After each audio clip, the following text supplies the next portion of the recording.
Bismillah wassalatu wassalamu ala rasulillah wa ala alihi wa washabihi wa ala. Ya, jadi kalau bicara soal maksiat riba, seluruh kapasitas yang kita anggap mampu ternyata ya tidak memberikan perbedaan. Ya, orang yang katakanlah punya harta ternyata melakukan riba lebih banyak lagi. Orang yang punya ilmu ternyata tidak membuat dirinya bisa meninggalkan riba. Bahkan para pemimpin negara yang ternyata sama dengan rakyat jelata dalam urusan ini. Jadi kalau kita bicara apa yang menjadi sebab itu semua, sebetulnya sudah sangat jelas kan disampaikan di dalam Al-Baqarah ayat 278. Ya ayyuhalladzina amanu taqullaha wazzaru ma baqiya minar riba. Jadi hanya orang-orang yang beriman ya, yang selalu meningkatkan keimanannya, ketakwaannya, yang bisa meninggalkan riba ya. Jadi panggilan kepada orang yang beriman itu untuk bertakwa dan diikuti dengan ya seruan untuk meninggalkan riba. Dan ditutup lagi dengan in kuntum mu'minin, jika keimanannya itu jujur ya, jika benar-benar beriman. Jadi kita mencoba mengoperasionalisasi ayat ini ya. Jadi kalau dikatakan bebas riba itu cukup dengan iman, barangkali kebanyakan orang terus berpikir iman seperti apa, lalu bagaimana implementasi ya dari iman itu sehingga bisa meninggalkan riba. Nah, di Crisis Center ya sepanjang ya lebih kurang sejak 2013 ya kami jadi memahami bahwa keimanan ini memang betul-betul solusi riba.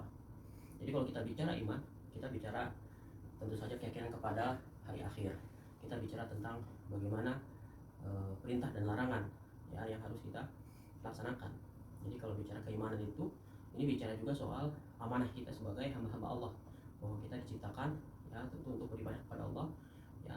Ini berkaitan dengan amanah gitu ya. Jadi amanah itu kan bicara tentang bagaimana kita menjalankan perintah dan meninggalkan larangan-larangan Allah. Ya, jadi amanah ini juga bicara soal ya bagaimana hak-hak Allah ya, berikut juga dengan hak-hak manusia. Jadi jangan lupa kalau bicara riba, di situ juga ada hutangnya. Ya, jadi di ekstrim kanan ya ada orang-orang yang sangat menggebu-gebu ya untuk meninggalkan riba. Tetapi kemudian mereka jadi seolah-olah memplang hutang gitu ya. Jadi ribanya haram dibayar, tetapi ada amanah yang harus ditunaikan, yaitu hutang yang menjadi asal pokok dari riba tersebut. Itu kadang-kala dilupakan ya, bahkan sebagian cenderung menghindari untuk membayar hutangnya. Jadi keimanan itu harusnya menimbulkan rasa amanah, dan amanah yang pertama yang harus kita penuhi tentu ya amanah kita pada Allah untuk meninggalkan riba. Ingat, ribanya haram dibayar ya, tetapi hutangnya wajib tetap ditunaikan. Jadi ada ancaman neraka untuk yang melakukan riba. Jadi itu hak Allah yang harus kita dahulukan untuk meninggalkan riba.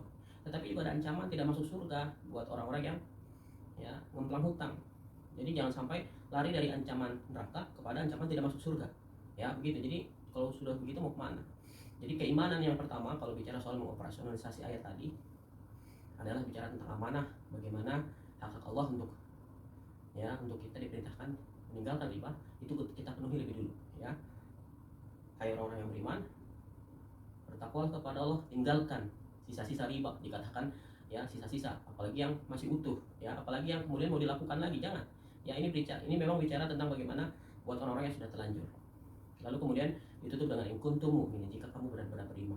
Jadi kalau bicara tadi operasionalisasi ayat, jika kejujuran ya, jika iman itu betul-betul jujur ya, ini juga bicara tentang mestinya ya orang-orang beriman itu tidak perlu melakukan riba.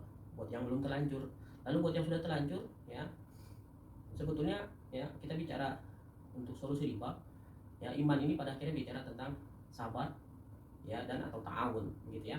Jadi kalau bicara bagaimana bisa meninggalkan riba ya, kalau belum terlanjur ya kuatin sabar. Tapi kalau memang sabarnya nggak kuat, maka kuatkan ta'awun. Jadi kalau sudah kuatkan ta'awun, maka nggak perlu lagi itu lembaga-lembaga riba.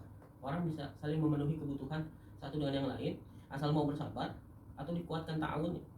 Artinya kalau bicara ta'awun ini kan kita bicara saling ya menolong ya, jadi kita saling bergantian. Kalau kita sekali lagi operasionalisasi ayat ini supaya lebih bisa dipahami dengan baik, bahwa kalau untuk meninggalkan riba selain tadi yang sudah terlanjur, kepada yang belum ya tinggal kuatkan sabar atau kuatkan ta'awunnya. Hadanallahu wa iyyakum ajmain.